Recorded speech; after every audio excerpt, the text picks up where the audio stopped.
नमस्कार मंडळी, शुभ सकाळ. आपण जे व्हिडिओमध्ये झाड पाहत आहोत हे आहे सीताफळाचं झाड आणि त्याला भरपूर अशी फुलं आलेली आहेत.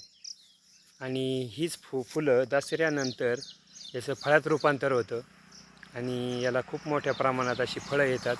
हे उष्ण असं कटिबंधातलं झाड आहे. पहा, याला खूपच फुलं आलेली आहेत. काटक असं झाड आहे. याला कमीत कमी 3-4 महिने पाणी बसलं नाही तरी चालतं. हे झाड त्यावेळेस असं वाळल्यासारखं दिसतं. परंतु जून महिन्यात लागल्या याला लगेच प्रचंड अशी प्रमाणात पालवी फुटते. हा एक निसर्गाचा चमत्कारच म्हणावा लागेल. आणि हे फळ खायला खूपच गोड आणि रुचकर असते.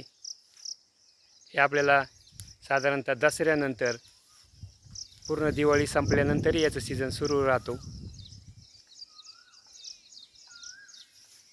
याची लागवड व्यावसायिक प्रमाणात मोठ्या प्रमाणात केली जाते.